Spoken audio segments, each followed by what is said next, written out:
bist du sie aller Ehre. Was ist Wundes hier geschehen? Dass ein Magd ein Kind gebar, ihre über aller Engel Schar. Was das nicht ein Wunder gab.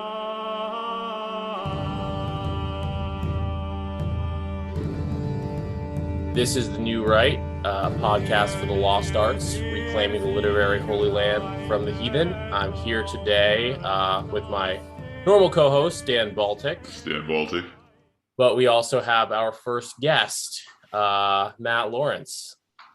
Hey, nice to be here with you guys. Yeah, great to have you on. I don't think either of us, I've never heard you on a podcast. I mean, I'm not saying, I don't know, maybe you've been on Terror House Radio, Matt, but I've never heard a podcast with you before. Do you do many of these? Nah, not really. I've done I think 3 of them, and they've all been with Matt 40. Okay, well, I should listen to those too, but no, I think we definitely wanted to get you on because seemed like an interesting person who maybe a lot of people out there haven't heard from. Like, everyone knows your work, but people haven't heard as much from you personally. So looking forward to having the chat today. But I realized I might have jumped the gun a bit. We have to obviously intro Matt for those who may not know him. Matt's a multi-talented artist, musician, fitness guru, and graphic designer. He is the director of art and graphic design for Terror House Press, where I have been published, as well as many others. He did the cover for my book, Dragon Day, but he's also he does all the covers for Terror House. A lot of our listeners out there may know him as the guy who did the covers for Delicious Taco's first 2 iconic novels, Finally Some Good News, and The Pussy, which is one of my favorite Lawrence covers. And he's also, you're an original member of the blogging movement, now known as the Manosphere. I guess you'd be what they'd consider a member of the class of 2010. And his main contribution at that time was a blog called Bronin the Barbarian, which is now available in compendium form from Terror House Press. And Dan and I both gave that a read prior to this episode. Very funny book. Nice. That everyone should buy. But yeah, again, Matt, welcome to the show. Well, thanks very much. Appreciate it. So, yeah, man. So, yeah, you're right. I guess pretty much the only thing anybody's going to know me for online these days is all my artistic stuff. Because, like you said, I've done almost all the covers for Terror House Press. The only one I did not do was Masculinity Amidst Madness. And that was done by Owen Cyclops. But all the rest of them, those were all me. And yeah, I've got to work with quite a few really, really good authors, man. Like Delicious Tacos, like you said. I've done a whole bunch of them for Ed Lattimore recently, if you know him. Yeah. Those have been really fun, man. Ed always lets me do some really cool projects. And then, I do, all kinds of illustration work. I'm doing an album cover right now. And then I got one I just finished up for a band I play in. So if you guys want to hear like red pill death metal, check out my band Thought Purge. No, we love check red pill that out. death metal. Yeah. Nice. Sabotage, I think, actually, one of my favorite bands. Oh yeah, I've seen them before. Those guys are right. badass, man. Yeah. A little history lesson in the song too. Yeah, definitely. Yeah, they're fun live, man. If you get a chance, go check them out for sure. I was going to see them last year and it didn't work out, but I think in the next couple of months, I do not want to dox myself, but somewhere near where I live, they will be playing soon. So nice. Yeah. Good deal, man. Yeah, no, I've listened to Sabaton as well. But you, with Thought Purge, you just released a song called Boomer Death, right?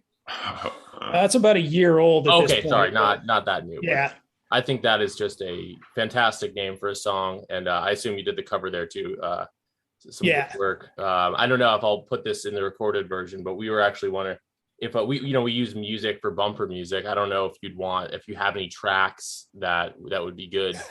Yeah, man, you're welcome to use one of those. Yeah. If you're down, it could be a little shock to the system for some of our listeners. But no, we can talk about that offline too. But no, definitely enjoyed the music, and we'll get into more into the art of it a bit later probably. But yeah, no, as you said, you've done pretty much all the covers for Terror House, and it's as well as obviously Delicious Tacos, who's probably the most famous fiction writer from this whole scene. So it's like, I always say, if this quasi dissonant right post Manosphere literary scene ever takes off and gets the recognition that we think it should, either in our lifetime or later, Matt Lawrence will be remembered. You'll be the solitary creator of like the whole visual aesthetic of it, which is a interesting position to be in. But I kind of like that, man. Once I get off my ass, I'll try to work with some other publishing houses too. Yeah, no, it's a good way to sort of get your aesthetic out there, and like it ends up permeating different people's work. You know what I mean? And all of a sudden, like you're part of this broader aesthetic. It's pretty cool. Yeah, it's awesome, man. Plus, I mean, it's just kind of like good to know that, like literally tens of thousands of people have my stuff on their shelves too. Yeah. Which is awesome. Right over there, like a dozen of your covers, because it's a dozen different books, but it's all your work. Honestly, before I knew Delicious Tacos at all, I saw your covers and I was like, this looks like a cool fucking book. And nice, man. It was. They are. Yeah, that one was a funny one too, Delicious Tacos, because I started on that one, and that was like a second draft or something, like a sketch still. And he was like, stop, that's perfect, we're done. And I was like, yeah. And I'm like, this is all fucked up still, dude. Like the eyes are all weird. And he's like, no, it's perfect, we're done here. Yeah, the weirdness of what makes that one. Yeah. Okay. There you go. I mean, you've said that judge a book. Your goal is to make people judge a book by its cover, right? Yeah. And I mean, dude, like people just do not invest enough in their look, I think. Like there's all kinds of great books out there and they just look like shit. It's unprofessional. Sure. And I don't know why. It's like if you're going to go to all this time and effort to make your own book, like I think that you ought to hire somebody that's going to do a good job helping to bring your vision to that complete state. Absolutely. Because people, they do judge a book by its cover. And honestly, man, like that's funny too, because how I joined Thought Purge was that their album art was so shitty that I had to check it out. I was like, this is fucking horrible. I don't know if you checked it out, but our first album, this was before I joined the band, but it's called Live, Laugh, Love. I did see it. And it was just a picture of some chick on the beach, and the logo just says Thought Purge, and it has that like Snapchat dog filter on it. And I was like, either this is going to be awesome or just horrendous. And I found it on Facebook somehow, and I was like, what the fuck? This is awesome. And I hit him up, and I was like, dude, like I play bass. I'll make you free art. Like, just let me be a part of this. It's phenomenal. Great. Yeah. No, you bring up, I mean, like, in a world where so few people are actually reading books, it's like you need to grab people's attention before they even open the book, which is why the cover becomes important. And just to advertise you and your services a little bit, listeners out there should know that not only do you do Terror House publishing, all their graphic design, but also you'll do that for hire. Like pretty much anyone can send you their book and you'll help them turn it into a physical copy, right? Yeah. So anyone out there listening, if you got a book, go to mattlawrence.net. Or is it matthewlawrence.net or mattlawrence.net? mattlawrence.net. mattlawrence.net. Yeah, if you look up Matt Lawrence art, you'll find it too. But if you hire Matt, you can come on the pod. If you hire Matt, then you come on the pod. Circle jerk, but exactly. No. But I don't know if you guys want to get into Bronin a little bit and sort of your origins. So just, you're a guy, you're from Southwest Colorado, right? Yeah, originally southwest corner of Colorado. And I moved up to Fort Collins, which is a little bit north of Denver. And I went to college there. Mm-hmm. And I was one of the few people that actually got a good job in Fort Collins. So I stayed there for about 10 years. And about 2010 was when I found actually one of my friends from high school. He sent me a link to Royce's blog. And I sat there for like 2 weeks straight, read that whole blog, man. It was amazing. It's like world changing. And then a few weeks after that, I was like, I could participate in this just out of sheer ignorance. I was like, I'm going to go start my blog, right? Had no idea what was going on with that. But I mean, I'm pretty good at being funny when I care. I haven't written anything in years, but back in the day, man, I just had this fire to write. I could knock out articles like 2 or 3 times a week easily. And yeah, so like and there weren't many people doing it back then either. There's 15, 20 people doing it. And so first thing I did actually was hit up Matt Forney, because the only blogs I knew were In Mollified, which was Matt's blog at the time, Royce and Roosh. And so I hit up Matt and I was like, hey man, I don't know you, you don't know me. Here's my shit. If you like it, check it out. And so he started adding me to his weekly blog link. And then people started reading my blog, which is like, I got pretty popular right off the bat, which was pretty cool, man. So, Bronin seems very much the product of that kind of fire to write. I mean, it seems obviously what we read is probably just a sort of greatest hits, but like you were posting weekly or at least, or even more so. And you just write about anything. It's cool. And the book is, again, very, very hilarious. What was sort of like the perception, I guess, of you or maybe some of your friends of it probably wasn't even called the Manosphere back then, right? It was more. No, it was at that point. It was. Okay. I wonder is there knowledge of who coined that? I really don't know. Yeah.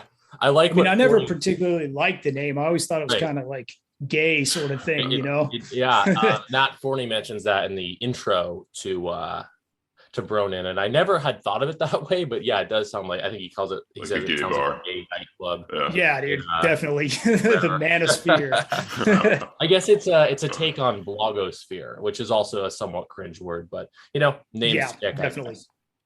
But so you're introduced to Royce's blog, which, as you know, we just did a whole show on Chateau Artiste. I listened to that earlier, actually. Oh, well, thank you for listening. Thanks. Yeah, we're pretty proud of the conversation, if we do say so ourselves. Yeah. But you're introduced to that by a friend. I mean, I guess I'm trying to ask, like, what was the perception?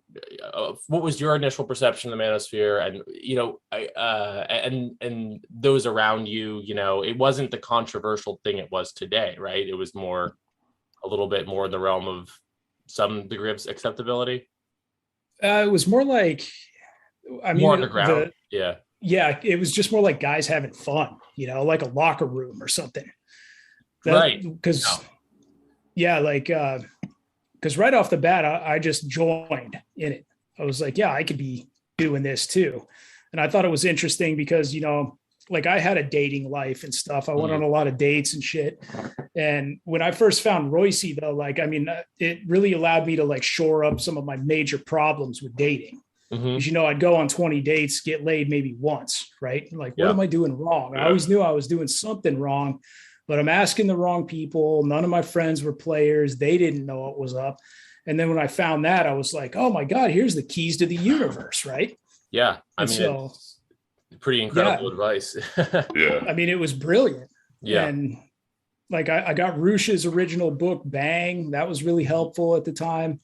And after a while, that stuff kind of gets ingrained if you get enough practice in it. And I'm not like a relationship guy or anything. I've never gotten married or any of that shit. I never even have girlfriends for the most part. And so, it's been a lot of just practice on that stuff for me throughout the years. But man, like even looking back, that was like 10 years ago, man. Yeah. We made it hit the 10 year, they call it the class of 2010, right? And 10 years ago now. And not to take the conversation in any kind of pessimistic direction, because I have a more neutral take on it, but it's amazing how much the culture has changed since then. And reading Bronin, we talked about it with regard to Artiste as well, but reading Bronin, it's very much product of that time. I feel not in a way that makes it dated, in a way that makes it nostalgic. I mean, some of you, even just getting down to some of the specifics of what you talk about with Facebook, which I don't use Facebook anymore, but it brought me back to 2010. But just the sense of humor, it's like that sort of South Park Republican, it was a term kicking around.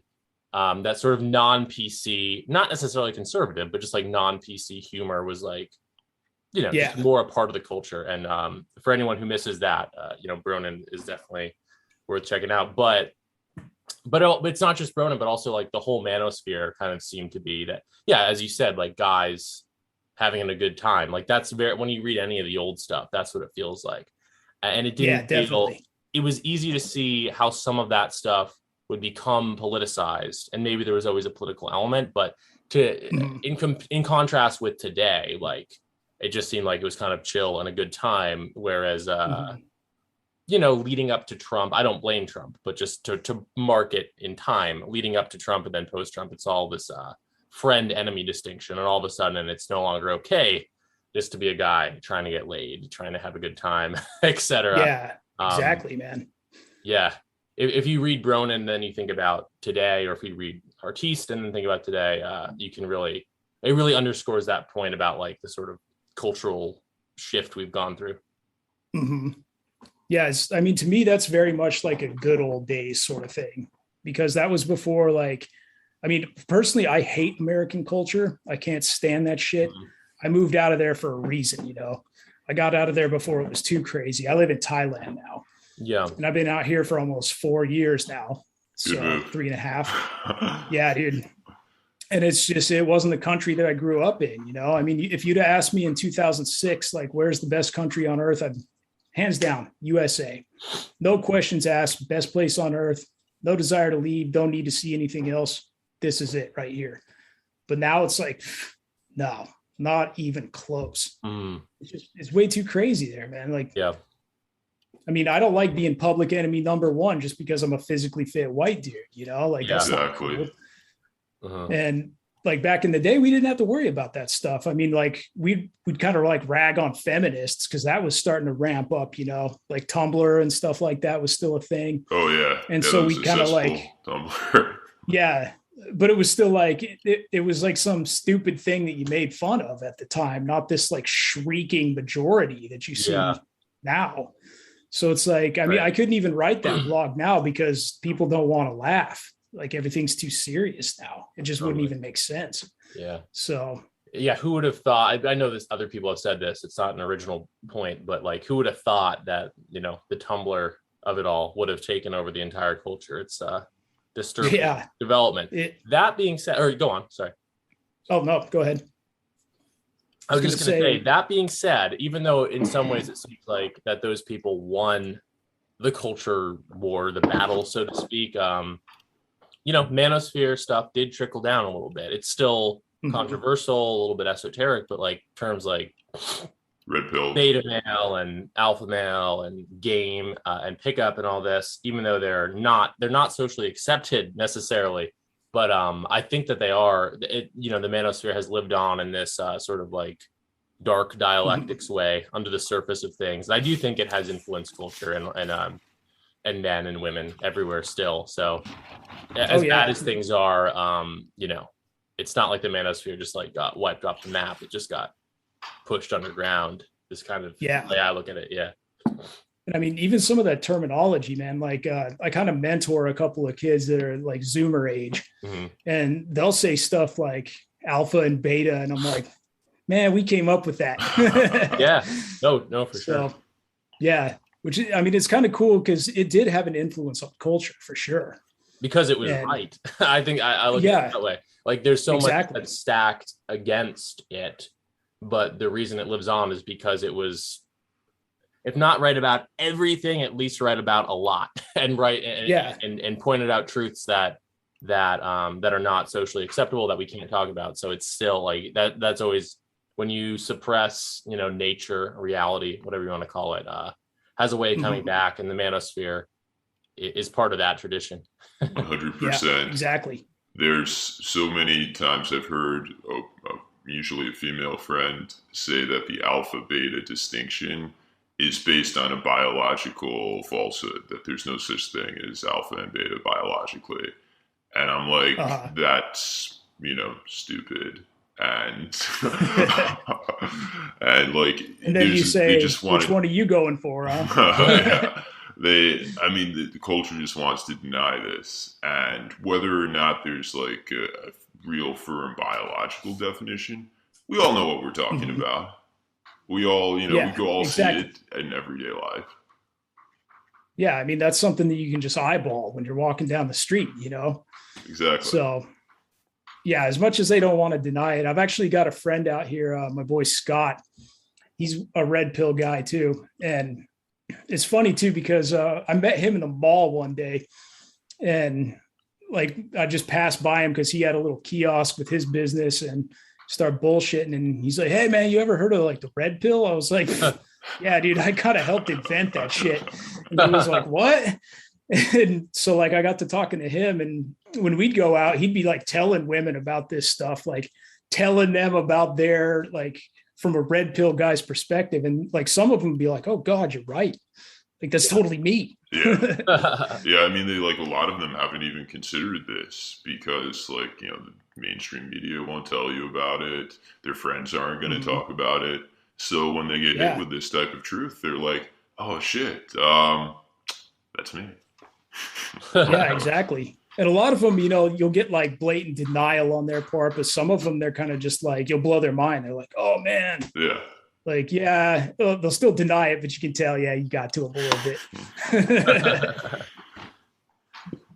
Yeah, no, but on the subject of you kind of being one of the originators of the red pill, I mean, I'm sure some of our listeners will be interested, and obviously Dan and I are interested. Like, I mean, and we talked a little bit about Matt Forney. Obviously, you have a close association with Forney going on like 10 years now, but you've met some of the other like OGs, so to speak, in person, and and you worked with, obviously people online. Do you have any like good anecdotes? Obviously, Forney opens Bronin with a pretty good anecdote about some dating app, some like fringe dating app you guys like trolled or something, but I don't know. If you just want to talk about your history knowing these people, I'm sure it's of interest to anyone.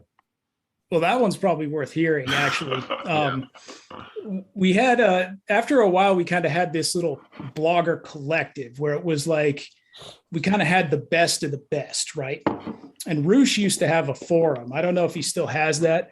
He may or may not, but we would all read Roosh's forum. We'd comment there and stuff. And then he actually made a little like backdoor forum for just the bloggers. And so we would have our little blogger discussions like, "Hey, what do we want to talk about here? Like, should we coordinate anything?" Because at the time it was possible to like, you get a few people to write about stuff on the same day, and then all of a sudden, bam, you're number one on Google for whatever this term is.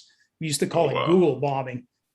And so somehow this woman, I forget what her name was, but she ran a dating service called Talkify. And I'd have to go look. The specifics of it kind of escape me at the moment, but I mean, this is ages ago. But whatever it was, we all decided like, fuck this lady. Let's go get her. So we all wrote articles about how shitty this Talkify service was, because it was kind of like an anti-man thing. It was like, basically like like simps would sign up for this shit. Like nobody it was a way, it was like just talking to women. Like it was something like that. Yeah. Yeah. And whatever it was like all of us had all coordinated. We all launched articles about this, and we just ruined this woman's reputation. I mean, she had to hire like a real expensive PR firm to get all of our articles off the front page for her service.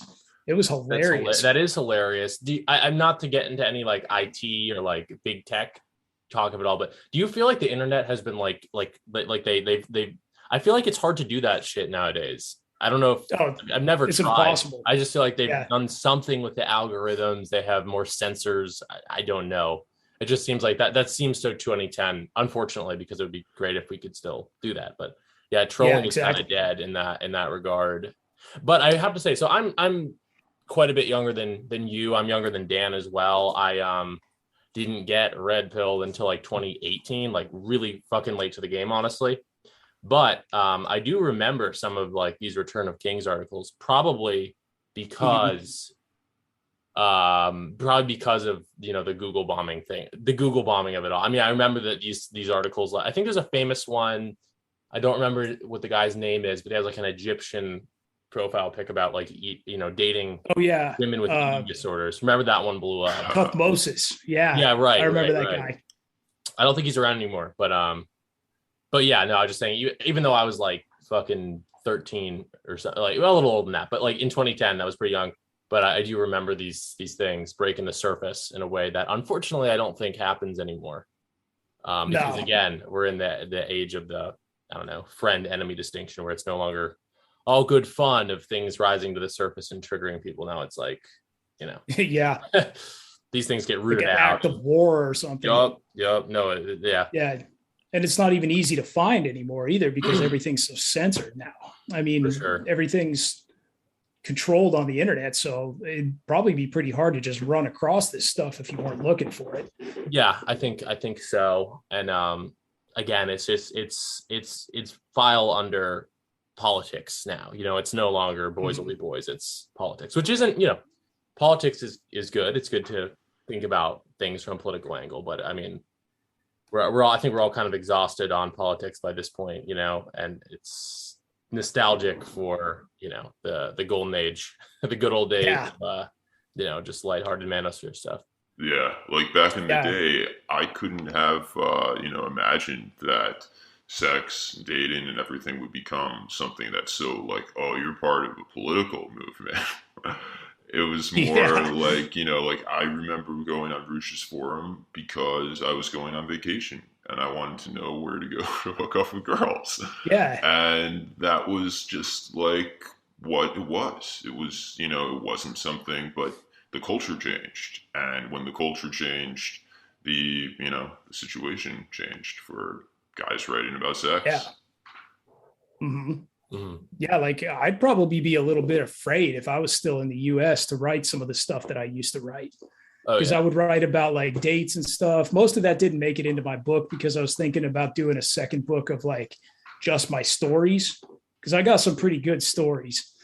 But so that stuff, but I probably wouldn't write about it these days because of the liability. Too. Yeah, no, I mean, like I avoid that shit like the plague. Like you gotta, like now I'm going into dates and I'm thinking like, okay, so what's the law? Yeah, dude.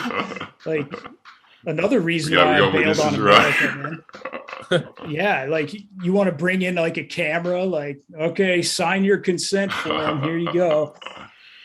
All right, now sign this. I'm gonna need let's go down, hit the notary real quick, and then we can come back and kiss. Yeah, like it's to the point of that level of absurdity for some of these people. It's like, oh my God. Yeah.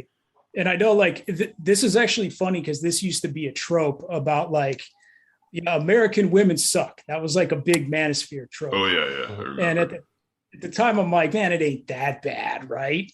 Like it can't be that bad. I'd never gone anywhere outside of the country at that point. And then I think in 2011, so I'd been blogging for about a little over a year. My brother lived in Sweden at the time. And so I went and visited him in Sweden. And the first thing I get off the plane is nothing but smoking hot chicks, right? And I'm just like, holy shit, it is that bad. It really is. And then spent 3 weeks there. And then when I got back off the plane, the first thing I see is this big fat woman in Chicago yelling into a cell phone with like 4 kids screaming around her legs. I'm just like, do I have to come back to this? Good God. Oh man. Yeah. Where's the last place you live in the US? Was that in Portland? That was with my parents. Okay. So yeah, I was with them for a little bit in the Southwest Colorado. And then I bounced around a little bit. Most of my life I've lived in Colorado. Yeah. A lot of that was in Fort Collins. I lived in Portland for like a year. Moved there with my brother. He still lives there. I personally hated that place, so I couldn't wait to get out. I brought up Portland because I was curious. I mean, I've actually never been to Portland, and I guess I commend your brother for still being there after everything, or if it's, I don't know if it's commendable or not, but like, I mean, it got really, I mean, Portland, as you know, has like been insane the last few years. It's kind of interesting how that place went from the Portlandia sort of chill vibe to what it is now. But yeah, no, like semi-war zone. Yeah, it's a interesting place. I haven't been there, so I guess I can't say too much about it, but yeah. Yeah, I mean, I haven't been there, and I think the last time I went there was 2015 for a visit. It was probably a lot calmer then. Yeah, it was still calmer. Like, I mean, just hipsters and junkies, and shit libs. Yeah. As cliche as that term is, but that's what's there. Sure. Yeah. But it's weird too, because Portland, I would say, is easily one of the most beautiful cities in America. Yeah. But it's just full of the most intolerable people that you could possibly imagine. That's what I mean. I'm in LA, like not the very different than Portland, but like a little bit of a dynamic there. I mean, all of California, right? Like, or all maybe all the West Coast, gorgeous, but tracks a certain element. Yeah. But Colorado seems like it has some stuff going for it. I get a positive impression. I've actually never been to Colorado either. Yeah, I mean, these days it's more like all the refugees from California that want to escape there. They're all moving to Colorado. And from what I've been told, I haven't been back to the US in quite a while, but from what I understand, everybody, because of like the Black Lives Matter riots and all that shit, they're all fleeing the cities and they're coming to the rural areas now. No, I think Colorado is seeing an uptick. Yeah. Oh yeah, big time. Like you hope the people that move to places like that would vote against the reasons that made them move from wherever they came from. Unfortunately, of course they won't. Unfortunately, not enough. But yeah, they just bring that same virus that made California a shithole and then infect it wherever they go, man. It's terrible. And it's weird too, man. Like legal weed. Like I used to smoke weed when I was a teenager. And by the time they legalized it, man, I'm so on a personal level, just completely anti-weed. It's a fucking loser drug. If you smoke weed and you're listening to this, stop that shit. There is no benefit to it. And, but when they did that, dude, every loser hippie from the Midwest all just flocked. And dude, it was like, I read some statistic that it was like 1,000 people moving to the Denver metro area every single day. Oh my God. And so it it made our housing prices like double in the span of like 6 months. Shit. Wow. Yeah. That's cool. Yeah. And it's never gone down again. So it's crazy there, man. Like one of my buddies, he sold his house for, I think he bought it for 450,000, something like that. And he sold it for 750. Oh, that's great. Good for him. Yeah. Yeah. But then like anything he wants to buy is like $1 million. So yeah, it's wild, man. Yeah. Totally unlivable. Denver, Colorado, it seems like a real kind of like oasis. I remember a friend of mine, and this was back in around 2010 as well. He, both New Yorkers, he worked in finance, and he got a job where he was interviewing for a job in Denver. And he was skeptical. He didn't necessarily want to move. And he went skiing, and there was a girl in a bikini skiing, smoking a blunt, and he's like, I'm moving. And he moved the next 2-3 weeks. He was out there. Nice. Yeah, man. Like back in the day, like Northern Colorado was the place to be, man. Like I personally never have liked Denver. I lived there briefly and I don't have a single good thing to say about that city, but Boulder was really cool. Fort Collins was awesome. Colorado Springs, super cool places, man. I loved it back then. I kind of enjoyed the time and place aspect of Bronin, to be honest. Like, I don't think you ever probably wrote that blog thinking that much about like setting or whatever, but like reading, I was like, okay, I get this sense for that. I get a feel for this. You obviously the first like section of Bronin is all you talking about people at your local gyms, which is very funny. But like just reading that and like getting a feel for this place, Fort Collins, Colorado in 2010, and the people who live there. Again, not to make it sound like a fucking James Joyce novel or something, but you get Dubliners, Fort Collinsers. But you read it and you do get a feel for that, and it did make me a little nostalgic. Again, obviously for the 2010 of it all, but also it just kind of seemed like a decent place to be. Western, but not West Coast, whatever you call it. It's not the Midwest, but whatever you call like Colorado, Arizona, all that. It seemed like a good vibe, especially compared to now. Oh, definitely, man. Yeah. Like I totally wish I could go back and like replay that era because it was just such a great place to be. I mean, I don't know if this is true or not, but they always claim that Disneyland modeled their whole thing off Fort Collins downtown. Yeah. So it's crazy. Yeah. It's awesome. Yeah.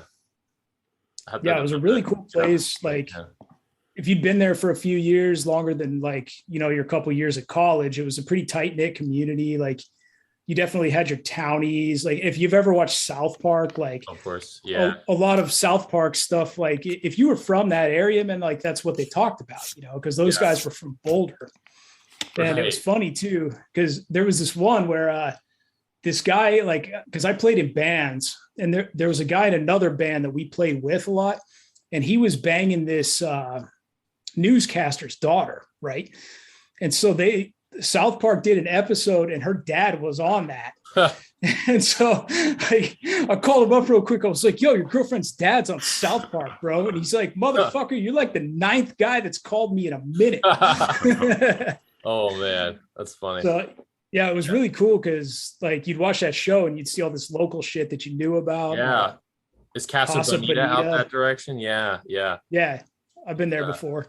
Food's I want. It's on my like United States travel bucket list is to go to Casa Bonita. Yeah, like it's a funny place, dude. Yeah, definitely worth checking out. From what I understand, those guys are buying it too. They closed on it because it was going to close due to COVID, and they obviously have the money and the passion. So nice. Yeah, that's cool. Yeah, I actually wish, like, I didn't think about this when I was doing it because me and Matt talked about this, and I had a whole bunch of like Fort Collins specific articles, and we decided to pull those out of that book because it just made it seem too dated. But then subsequently, like, I got a bad review from one guy because he was like, "Where's all the Fort Collins stuff?" That's the only reason I wanted to even read this thing. And I was like, I should have kept it in there. Yeah, maybe another book. I mean, because I would be interested in reading it. I've never even been to Fort Collins, but like, yeah, no, I really enjoyed that, again, that element of it. So yeah, like a lot of my articles would just be about something like, oh, this happened to me today, and I'll write some weird anecdote about it. Like there's one time where I live like right downtown in Fort Collins, and there's a train that goes right through the middle of the city, right?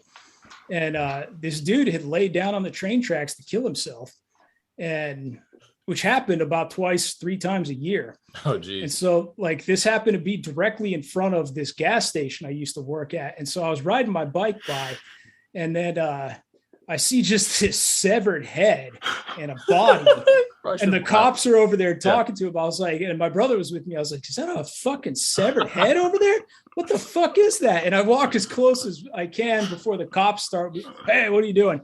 And I snap a couple pictures, and then I threw it on my blog real quick. And it was just like, what happened on the corner of Mulberry and Mason on blah, blah, blah, whatever date it was. And then I posted the pictures. I was like, severed fucking head. This is cool. and dude, I was just flooded with death threats. It was amazing. Oh, just people were like, like they were like, it's sensitive fucking prick. I can't believe you would post this. I'm gonna kill you. I'm gonna hunt you down and murder you and see how your family likes it. I was just like, whoa. Yeah. So you probably took that post down, or no, I didn't. Fuck them. Yeah, like the only time I ever took one down was I had this article about girls with short hair are ugly. And I thought that was pretty innocuous. And some Tumblr or whatever was the thing at the time found that. And oh my God, dude, I went from like, I'd average about 2,000 hits a day on my blog, 3 on a good day or something. And I was getting like 20,000 hits. Like all these feminists were all pissed off. And I was getting so much hate mail from the thing that it was just so annoying that I had to pull that down. Well, that is crazy. That like posting a severed head was really, you kept it up. It was okay. But an article about how short hair doesn't look good on girls, which, there's a reasonable case to be made there. That is what you have to take down. That's the only one I took. Yeah, I mean, I didn't do it because they wanted me to. I did it because they're fucking annoying, man. Like I couldn't handle it anymore. I'm like, wake up deleting 200 more emails today. So, yeah, man, for all the like random offensive crap that I put up, that was the only one I ever tore down. Wow. Yeah. Since we're talking about like the blog itself, I think one of the posts / chapters that we both enjoyed was your one on Mesa Verde National Park. The dumb questions from tourists. Yeah, Dan, you were saying that you used to. Yeah, so I also worked at a national park when I was 19. I worked at Yellowstone National Park for a summer, And yeah, no, I mean, it's like it was very interesting. At least, at Yellowstone, I had expected that everyone would be like an all-American type of, kid, mostly young people working there. And there were a few like that.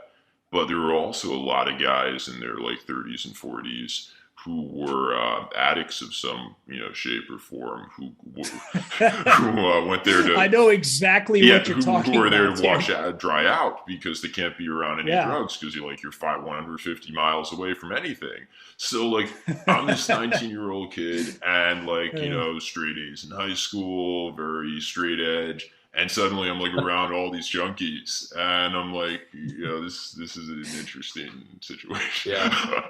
No, believe it or not, like I have that experience too. I worked at a few different national parks, not for the park itself, but doing trail work as part of like a volunteer crew in high school. I was like padding my resume. I mean, it was a great experience. I was doing more than padding my resume, but I worked at a bunch of national parks and definitely similar cast of characters, like some real strange, both people who visit the parks and then amongst the work staff, you get an interesting mix of people, which is that's actually hilarious.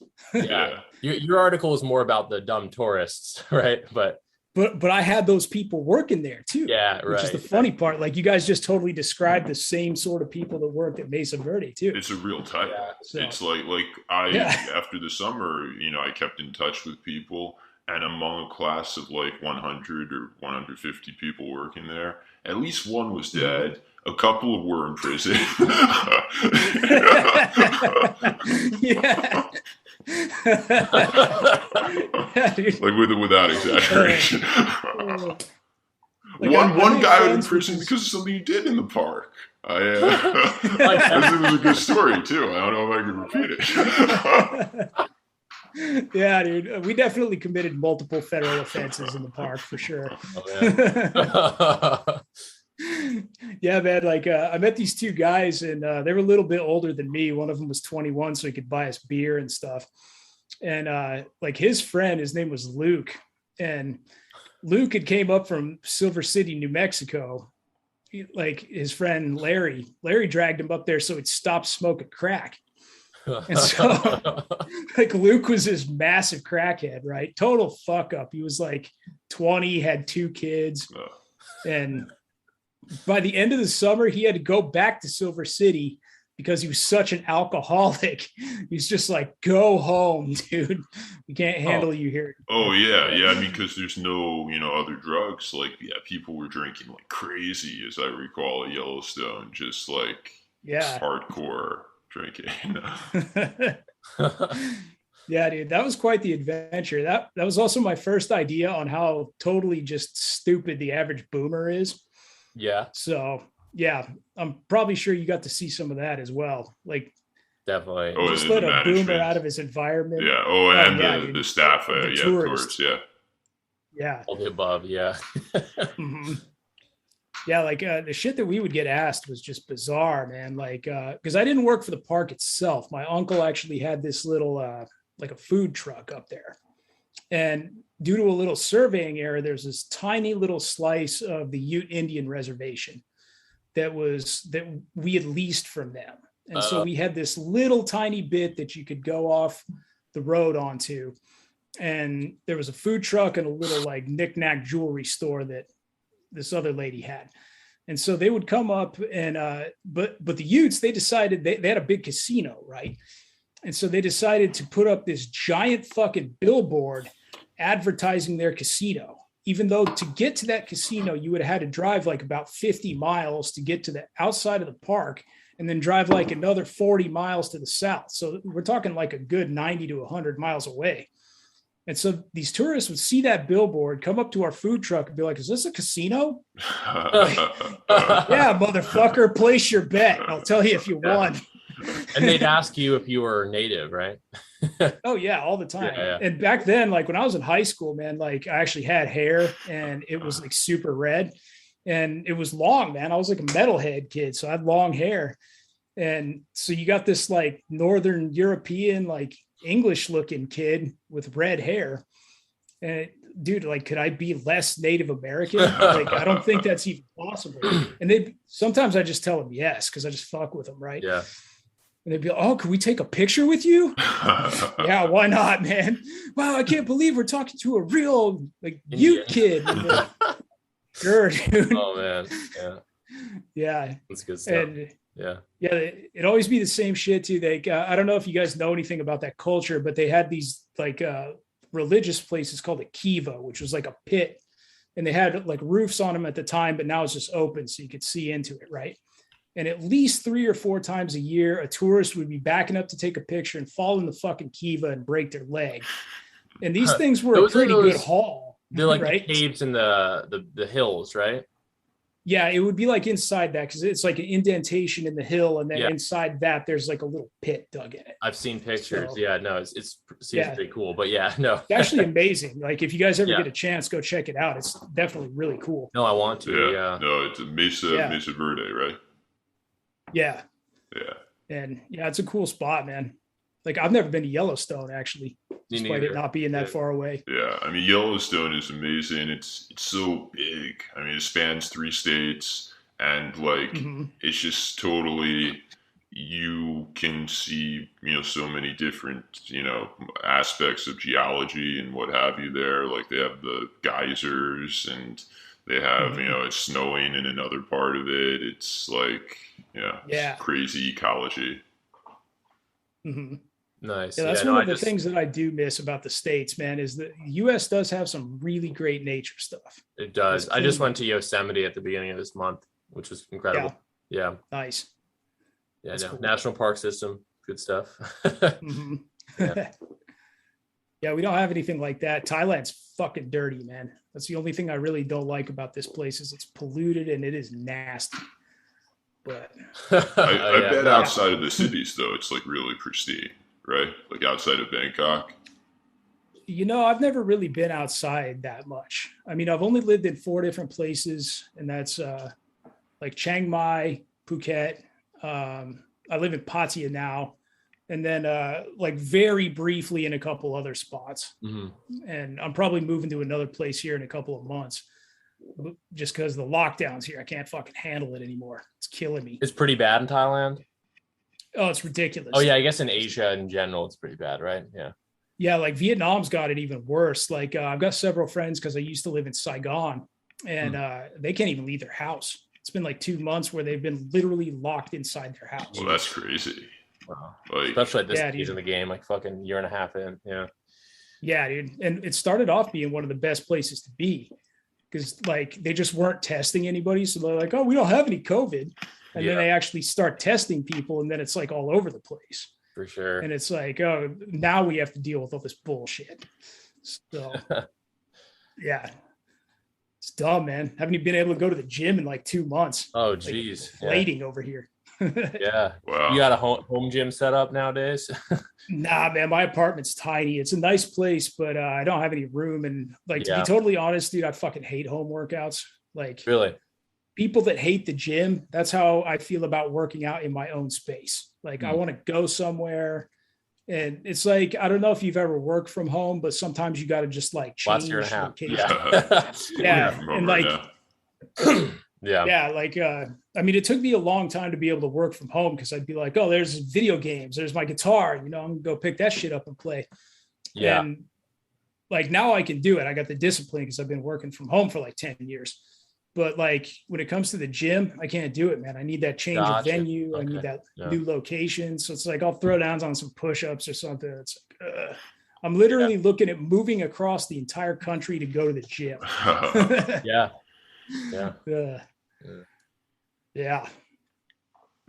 You get a lot of not to dox anywhere or talk about anyone who doesn't want to, but you get a lot of Manosphere types coming out there to Thailand, a la Delicious Tacos meetups. I met Delicious Tacos, actually. I was gonna say he's out there. He's been out there a few times. Yeah.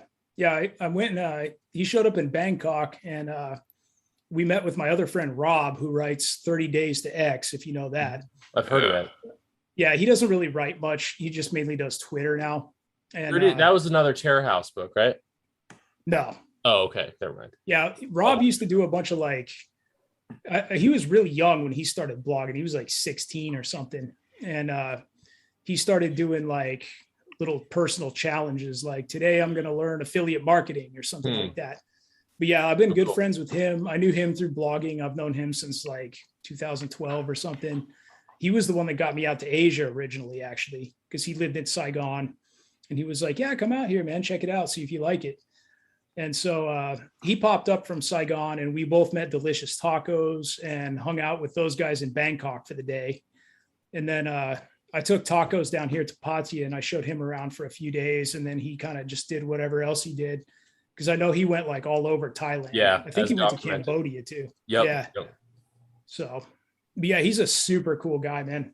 I've Really talked to easy him once. Yeah. Yeah. No, he's great. We hope he is a future New Right guest. And we think we can get him on. But yeah. Come on, buy tacos. Yeah. I'll tell him. Yeah, he's a really cool guy, man. Like, man, I really enjoyed hanging out with him in person. He gave me a signed copy of finally some good news. Nice. Which was cool. Yeah. So, obviously, yeah, you did the art, so worth giving to you, I'm sure. But no, I mean, speaking of art, we could get a little more into that. I mean, just talking about our different Dan and I can kind of highlight some of our favorites. I mean, I always like to highlight obviously we talked about the pussy earlier as a good cover, but the other one that I always like to flag to people is Bad Billy Pratt's Welcome to Hell with the Casey Anthony picture. Which I guess you tell that was Casey Anthony. What's that? Can you tell that was Casey Anthony? So to be honest, I didn't really know who Casey Anthony was. Like I vaguely knew the name. Oh yeah, you're young. Yeah, that's probably so I had to kind of learn about it. But I know that a lot of people did recognize her immediately, and you know the resemblance is there. But I don't know if anyone ever whenever I'm talking about Matt Lawrence covers, I'm always like, it's the pussy and Welcome to Hell. You put those next to each other, it's like I don't know what it's like not a triptych, but like a diptych, like where it's two. I mean, that is that's one hell of a statement, I guess, about what American women. I don't know, but. All I'm saying, if I was in a pop art museum or something that was on the wall, I'd be like, this piece, this one's my favorite. Absolutely. Yeah, that's funny, man. That was actually really hard to do because I made the pussy so long ago. And I'm much better as an artist now than I used to be. And I was trying to crawl into my brain, how did I make that shit back then? And trying to recreate, what did I do? I'm looking at the old file, okay, it looks like I did this. How did I do that? Fuck, I don't know how to do this anymore. Yeah. It's funny because some of the stuff you describe about the pussy that is, maybe not intentional, it makes it look better. I like the look of it, the kind of unfinished, blurry, hazy, because it mimics what I imagine Taco's experience was in the Philippines or whatever. High and they're just oh, that kind of looks like a girl. Yeah, it's an impressionistic quality. There's it's digital art, but there's still an impressionistic quality, which Taco's work itself has an impressionistic quality, so it's a good fit, Mm-hmm. Yeah. Absolutely. Yeah, and did you guys read Welcome to Hell too? Oh yeah. Yeah, that's a very good book as well. We're gonna have it's fantastic. Billy Pratt is probably gonna be a guest soon. Nice. His book came out basically the same time as mine, so I feel like we've been cross promoting a little bit since that time. And I love his book. We'll talk about it more on the show we do with him, but there's a natural comparison between him and Delicious Tacos, which but I feel like that doesn't quite get to the heart of it. I feel like he's just a really skilled pop culture essayist, and the way he brings it in, with his own personal life. I mean, definitely. That was one of the books. There's many books like this, but Welcome to Hell and reading Welcome to Hell is one of those books that made me even more proud to be a Terror House alumnus, to be on the same label. Yeah, man. Yeah. Your book's good too, man. Thank you. Buy yours as well. Yeah.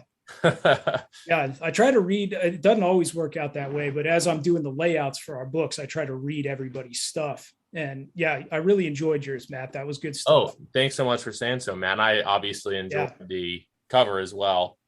And yeah, case in point with another element that I want to talk about with your art, like, and we kind of already said this, but I'll say it again, like, one of like the big considerations of why I wanted to publish with Terror House, because I give up a little bit of profit, but like I knew I wanted that Lawrence cover, you know what I mean? Like I knew that thanks, man. Delicious Tacos is like, I'm not trying to like simp for tacos as we have on past podcasts. So he's pretty much the guy in terms of like fiction writing in this scene. And like, if I can get the same guy to do my cover as Delicious Tacos, yeah, I'm moving up in the world. But it's not just name associations. The art is also very fucking good. Well, thanks, man. Yeah. That's a good thing. I really enjoy making stuff for Terror House because Matt lets me do whatever I want. And so like, I actually kind of backed off on certain forms of client work. Like I don't work with small businesses anymore because they're too much of a pain in my ass. And like before I discovered some other methods of income, and like that was my main gig for a long time. And I was just taking on any shit job. And I'd say 95% of the art that I've made for clients, I don't show people because it's so shitty. But like when I get to work for Terror House, I just get to do what I want to do. And so far, all of our authors have been happy with my stuff. So yeah, it's been good because I could say like, hey, I think this is awesome. So, and I'm a pretty harsh critic on my own work. Yeah. So like, yeah, if I think it's good, it's probably pretty good. Mm-hmm. So yeah. No, the covers are all good. We like Ending Bigly a lot as well. Like Trump one, yeah. And notice that was a hard one, man, because I wanted to make something that was real iconic, where you would just know right away. And there's been so much Trump art and all that stuff out there. And I don't know how it hit me one day, but I was just like Dragon Ball Z. And so I do Trump like doing his like Super Saiyan transformation sort of thing there. And I was like, yeah, that's perfect. Nice. Yeah. Yeah, we noticed the divergence in styles too. Like you have the style you did with Welcome to Hell and finally Some Good News, a real pop art kind of style. And then like Ending Bigly, very more, I guess, it's, I think you use like a pastel or charcoal or something. I don't know art. It's all digital, man. Oh, all right. I was going to say, it's all, but I can't draw in real life at all, dude. I'm really terrible. Oh. Yeah. Horrendous. Like everything I do is on the computer. That's all I know how to do anymore. Do you have like one of those pads where you draw it on, you have to like sync it up? Yeah. Mm-hmm. No. Yeah, those things are real nice, man. Yeah. Like all the painting stuff I do is in Photoshop, and all the like the pop art looking stuff or like anything with sharp edges, that's all done in Illustrator. Oh, I see. So I guess those are the main two we noticed, like the pop art versus the whatever you'd also like the more pastel-y type. I mean, you just, when you're reading a book or whatever, you just kind of have I imagine the sense of how you're going to draw it and what you're going to draw just probably comes kind of organically as you're reading. Yeah, exactly. Yeah. Sometimes I feel like, this style would fit a little bit better. Like with yours, for instance, I was like, maybe I should paint something with this. And then I got to thinking, I'm like, I'm not really feeling that for this one. I think it would work a little bit better as a little bit more cartoony or something like that. And I'm happy with that. I like the cartoony stuff. I like your other stuff too, but like, definitely like the cartoony. I think that's right for my book. Yeah. Yeah. And like, I mean, for some styles, like it definitely would work way better within a certain style. Like if you've ever seen the stuff I did for Ed Lattimore, his is all real cartoony stuff. Yeah. And that just would not work as a painting, You're right. Yeah. So it would make no sense. And like vice versa with like I probably could have made Ending Bigly work as a cartoon or something like that. Or like some of them could have a little bit of crossover, but I feel like most of them, it's either kind of one or the other. Like it needs to go a little bit more like fine art direction. And that's kind of a new thing for me. I've only been doing the painting stuff for about a year. Gotcha. And I think you could probably tell too, because with our first poetry book is called With Light and Dust. And that was by Xenon and Fish Liu, and which is really good too. Like if you haven't read their work, check that out for sure. Yeah. Because I'm not even really a poetry guy, and I like that one quite a bit. But that one was right when I first discovered that was kind of possible. I was like, oh, hey, I could try this. And like, oh, hey, this is kind of working out. Okay. And then I was like, well, maybe I can kind of push this with my next couple projects. And then I was talking to some of my friends I'm friends with a lot of heavy metal artists, and some of them paint and stuff. And I'm like, well, dude, how do you do this? Explain it to me. And then they would tell me what they do. And I'm like, okay, I'm going to go try this. And like, I'm getting better as time goes on with that stuff. So maybe I'll be a real artist one of these days. Who knows? No, I mean, for you only having done it a year, it looks fantastic. Yeah. Yeah. I mean, like, because design and art are like two different things. Like some of those are more design stuff. Like, what's Spectres of Saturn was more of like a design thing with like a logo and things like that. And then the new one that we put out, Psyche Inspector, that's like, I drew like a tarot card for that, but that's all like very design elements. Everything's lined up and stuff like that. So that's like something a graphic designer would make and not like an artist would make. Right. Right. So, yeah, no, I get the distinction. Yeah. No, Psyche Inspector. I saw that. I've been like a little bit interested in like tarot card type stuff, not like actually doing it, but like, I guess I've been interested in that aesthetic recently. So when I saw that, I was like, oh, nice. Got to buy this book. Yeah, I had a hard one with that, man. I actually started off with painting there and it just looked like shit. I did it like 2-3 times. I tried a different illustration and then my friend was like, hey, draw a tarot card. And I was like, damn, that's it right there. Yeah, thanks, man. It seems like that kind of occulty sort of design. I think it's a good way to like, without putting too much time into it, creating something that looks like really cool and weird in a good way. You know what I mean? Mm-hmm. Yeah. But not to put you on the, or were you saying, sorry? Yeah. Oh, I was just going to say it's a good excuse to just cram it with detail too. Yeah. Which is kind of fun. That whole aesthetic. Yeah. Not to put you on the hot seat, but one of the things we first reached out to you about was potentially doing a new logo, and absolutely take your time if you're busy, but actually I was going to say I finally have time for that, so we can talk about that later. We love that. We can talk I guess offline about it, but again, I think Dan and I both agree, like if we're going to be doing a podcast about this literary scene, like it's pretty much only one person who can offer their their artistic visual aesthetic skills. So appreciate that, man. Yeah, surprisingly it's kind of weird, man. You don't see a whole lot of right-leaning people that are in the art world. That's for sure.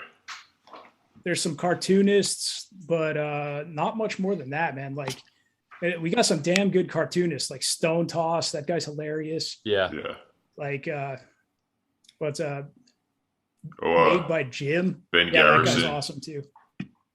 Yeah, Garrison. He's more boomerish, not really my thing. True. But I like his art actually. But but there's not many right-leaning designers out there at all. I mean, I went to art school at one point and it was just nothing but horrible shit. I'm sure.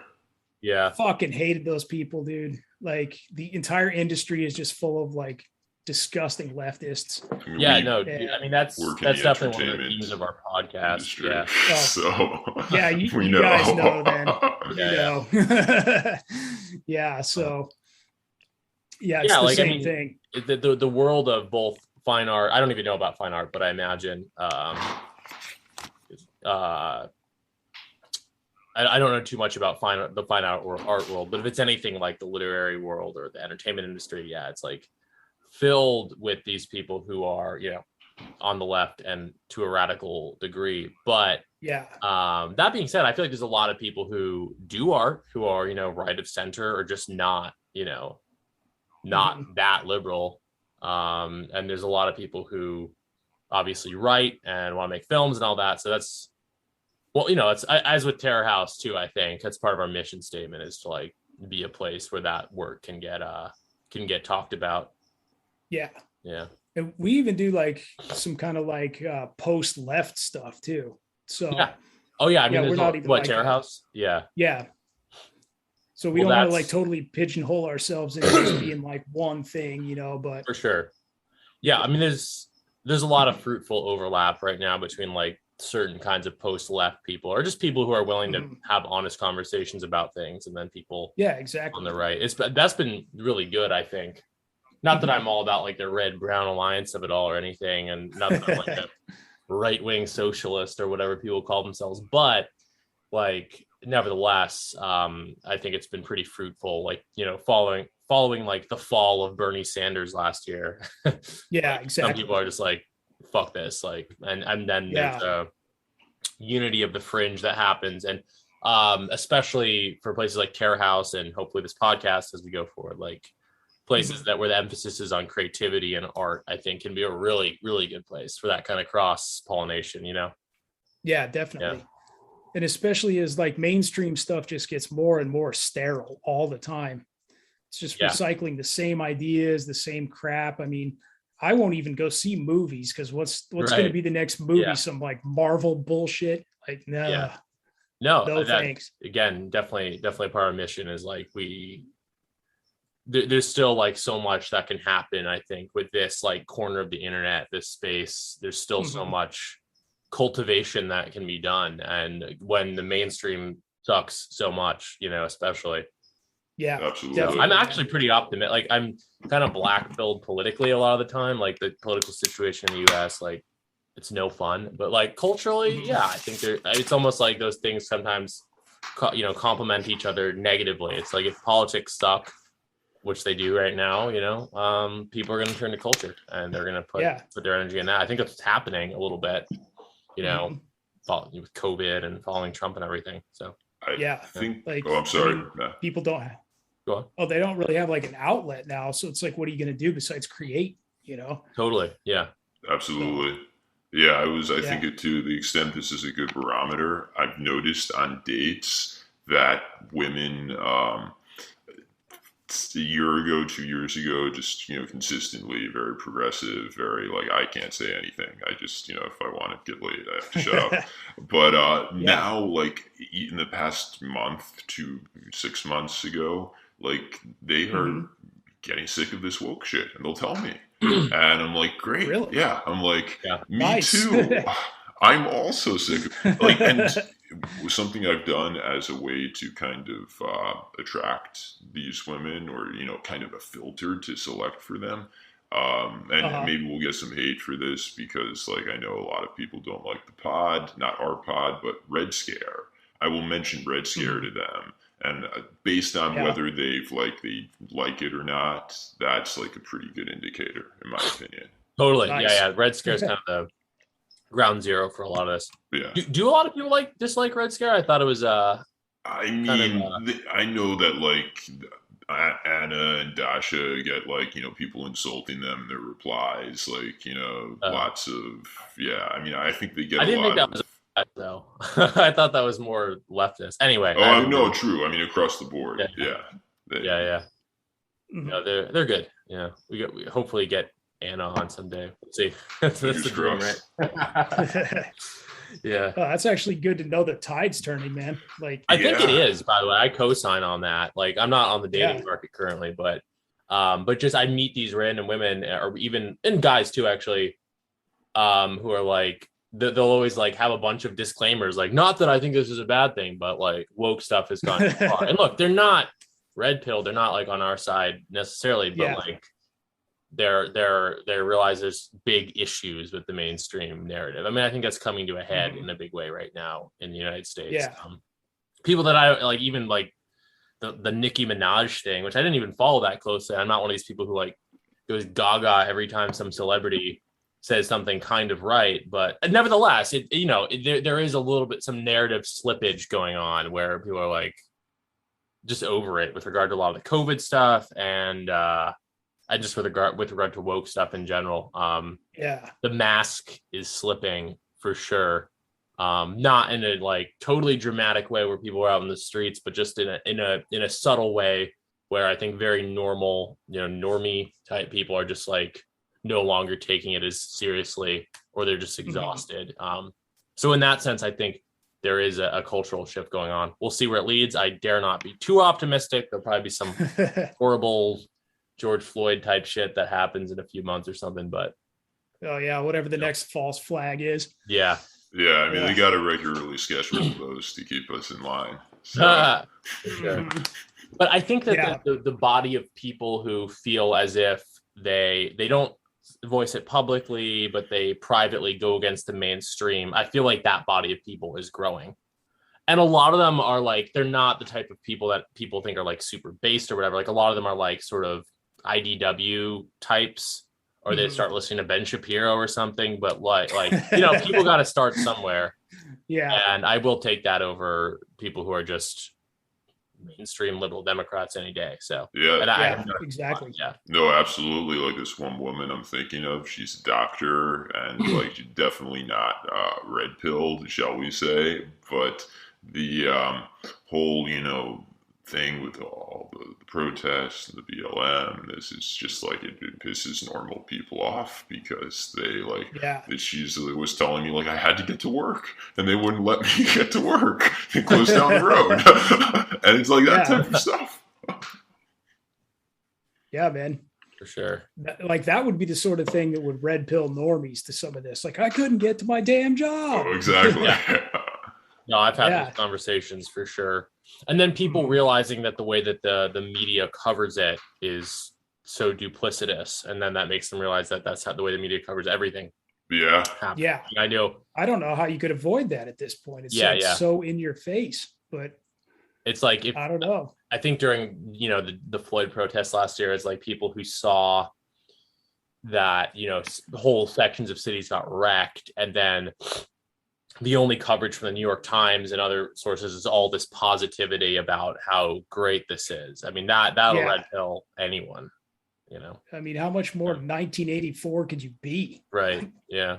And the contrast between that and how they portray January 6th. Not to go too into that, but yeah. Yeah, what a joke.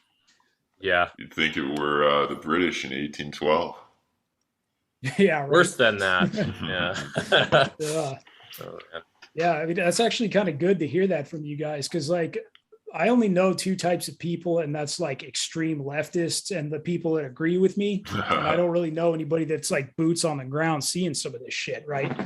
Because none of my friends in America are still dating or anything like that. So that's cool to hear, like, maybe it's turning around a little bit. Maybe it's not as hopeless as I thought. Yeah. Not that I'm going back, but. Yeah, right. Like, there's only so much shit normal people can take. And, eventually it's just like, that's just fucking fake. I'm not going to. I'm not going to say the words anymore. Mm-hmm. Yeah, like. I've been so far beyond that point for like years now that it's just like, I just look at these people. I'm like, ugh, because I don't wear masks or any of that shit. Fuck that. And like, I'll only specifically go to businesses if they let me in without a mask. And I had some dude yell at me at a convenience store, put your mask on.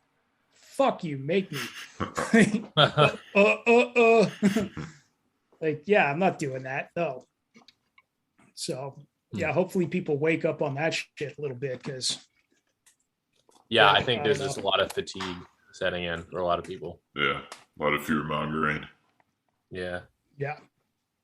Not like you guys haven't talked about this ad nauseum, I'm sure, because we all have. But well, our podcast's kind of new, so honestly, we haven't talked about the COVID of it all too much. Good to get a little just day-to-day political banter in there. But yeah. Otherwise, I mean, I know it's getting late where you are, but I mean, we were going to ask, we a lot of this we already addressed, but like, we were going to talk about like your success at running a personal business. Seems like mattlawrence.net is pretty big success. You have you'll graphic design like just about anything, right? It's kind of, I mean, you have everything from like pet portraits to Anyway.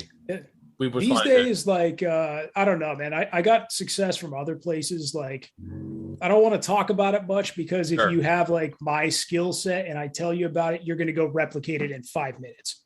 Man. Okay. I wasn't that interested. Now I am. Yeah. Like it's easy shit. So I don't want to talk about it, because I'll just create my own competition. But dude, it's like I've stumbled onto a couple things that are equally as lucrative as graphic design. So I don't have to do as much of that shit to pay my bills these days, which is nice. So, but yeah, like my main sources of income are books, which I really enjoy doing, like books and book covers.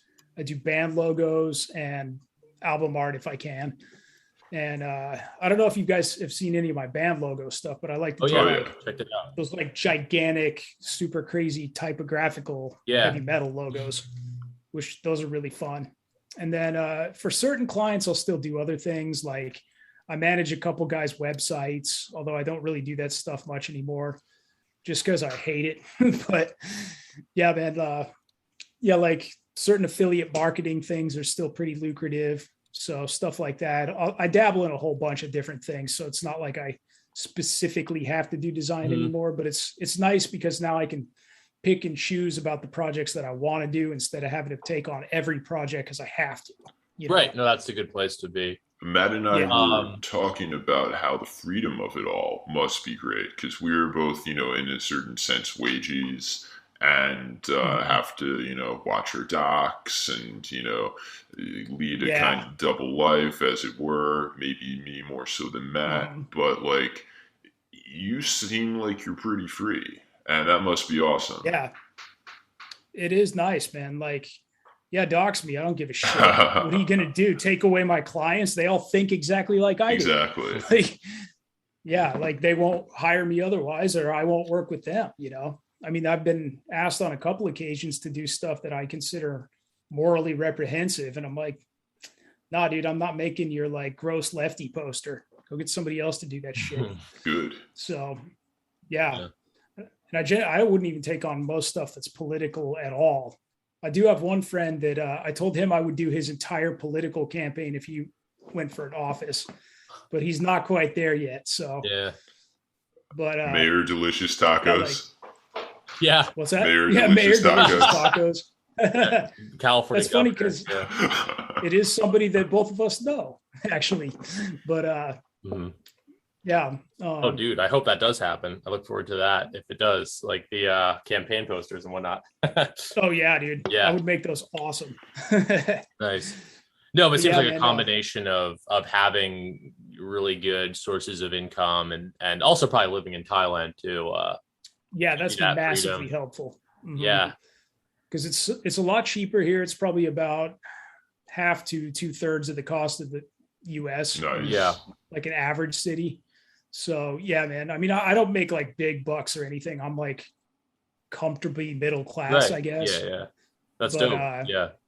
Yeah. I mean, like if I lived in like LA or something, I'd be fucking broke. Yeah. But if I lived in, like I used to live in Des Moines, Iowa. If I lived in Des Moines, I'd be fine. So.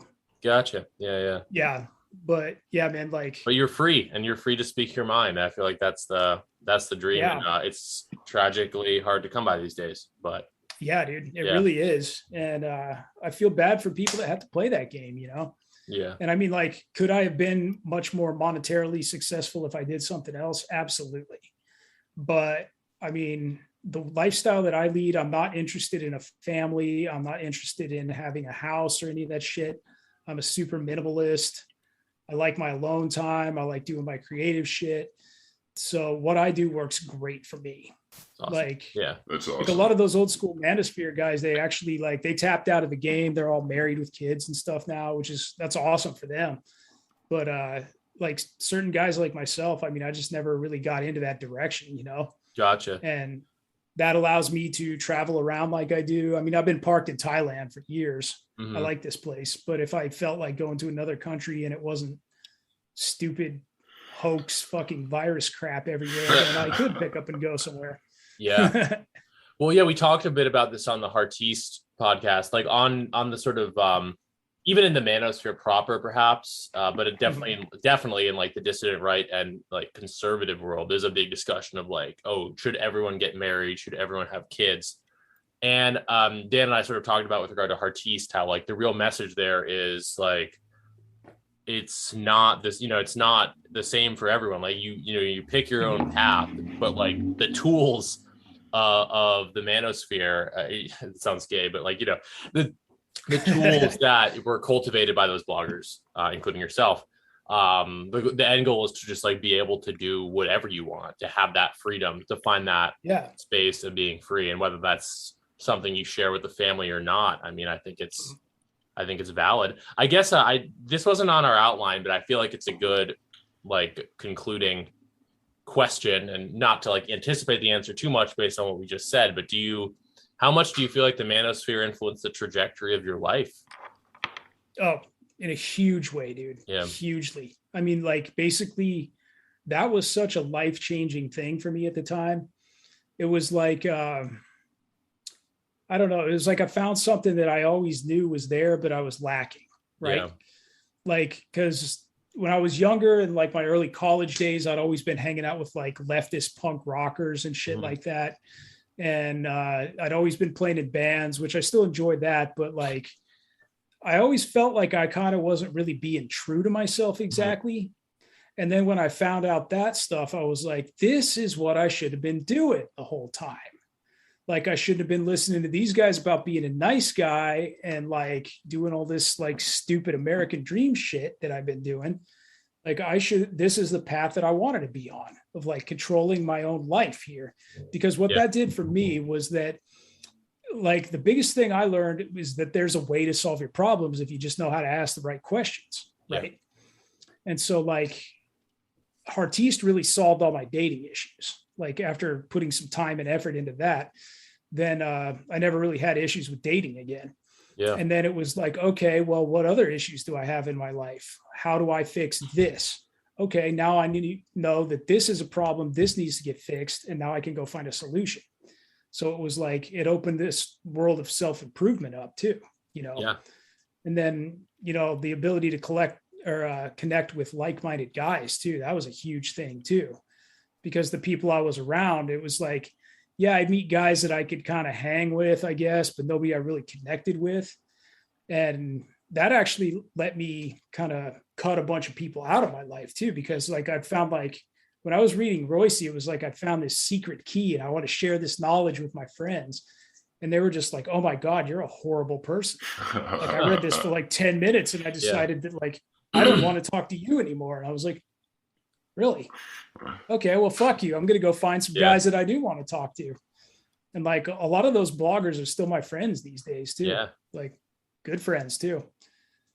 Like, I mean, I don't see him very often, but like Jack Donovan, I hung out with him quite a bit when I was in Portland. He's an awesome guy.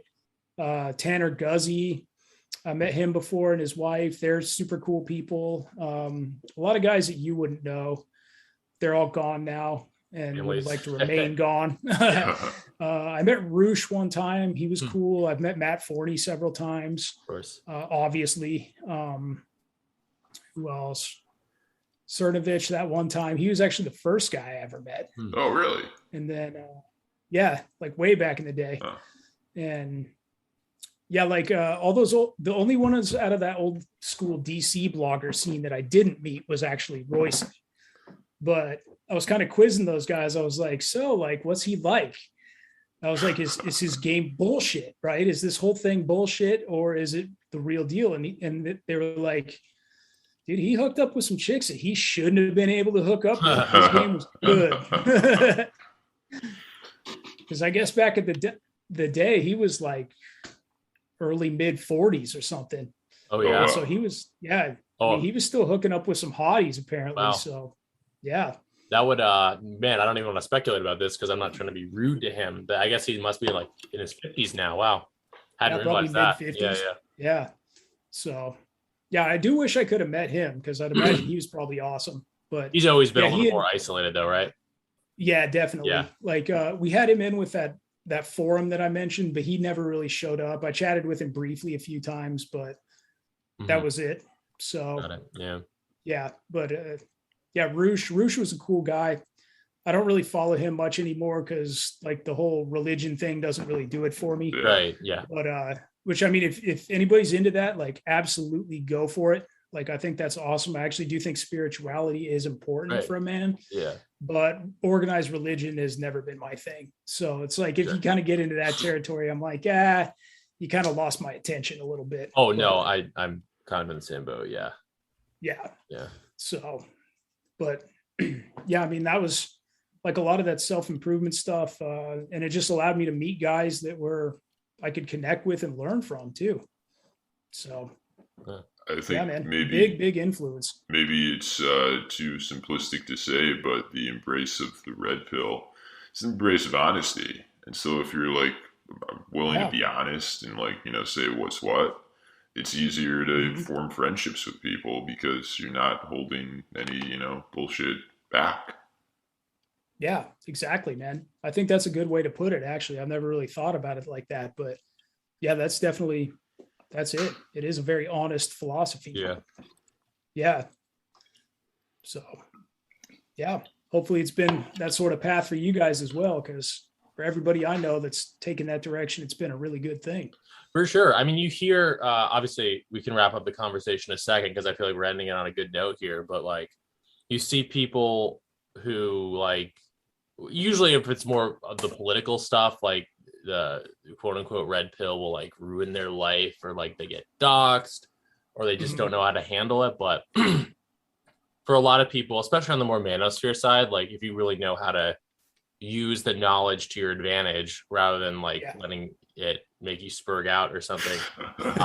Yeah, I see more positive results than negative among the people that I'm close with. Yeah, definitely. Like who would you rather be, the pre-manosphere guy who's a wagey, whatever, or would you rather be like Jack Murphy after the whole, manosphere conversion where, he has a pod and he like has his own business and like that's the guy you want to be, even with all the risk that it entails? Yeah. I mean, I don't actually know who that is, but I know for me it was like out there, yeah. Maybe like a newer guy. I have no idea. But yeah, man, if I met myself before all that information, man, I'd kick my own ass. Like, you're a little bitch. I ain't trying to hang out with you.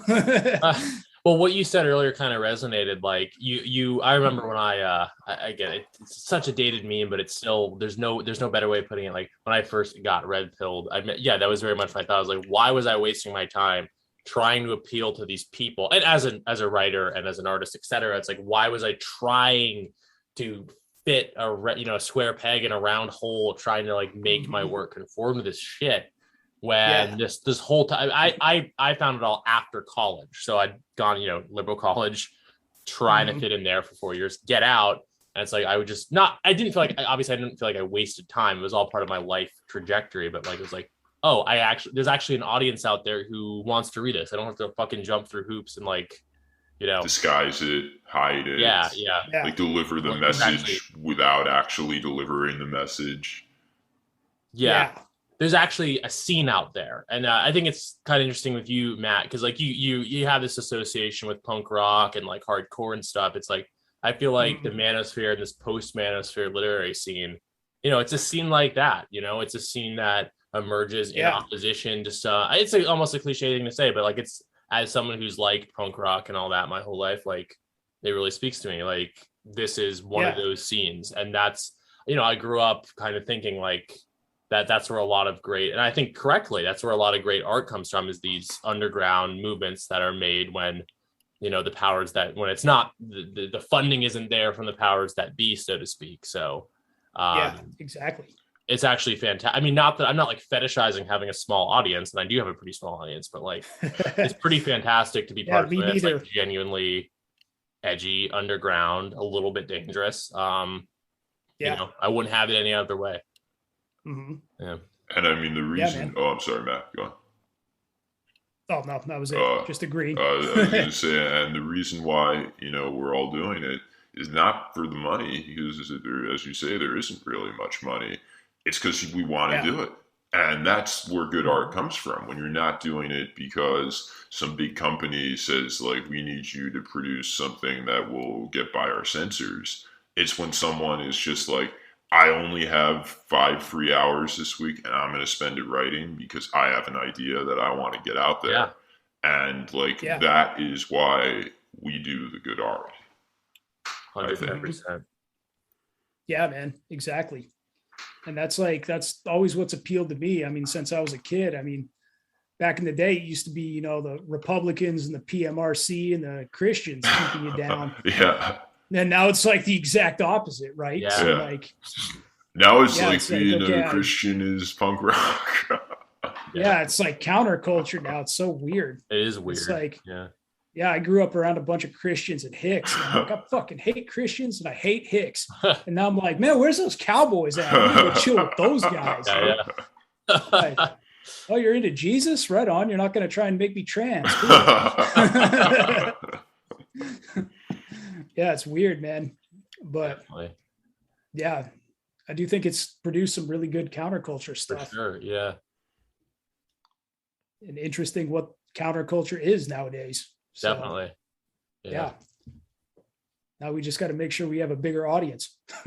Yeah. No, I think we'll get out there. Just obviously there's a lot of forces trying to keep it down, but I think the work is on point. So I think that's what I said earlier, like with your work, how like maybe it'll one day be seen as like this important like scene thing of you creating this whole aesthetic, you know, for a big set of writers. I mean, I genuinely think that like one day in some way, shape or form, like this scene, Terror House, Tacos, BAP too, you know, I think it'll be, I don't know, maybe I shouldn't be too optimistic. Obviously things are pretty politically terrible and there's always going to be a lot of oppression of this kind of stuff, but nevertheless, it's just the fucking aesthetics and the work is so good. I can't imagine that one day people won't be like, actually, even just like some nerd academically, like actually explored the toxic masculinity of the time in an interesting way. I don't know, something like it's just the work speaks for itself, and I think some new world order historian. Yeah. Don't be this, or the party will crush you.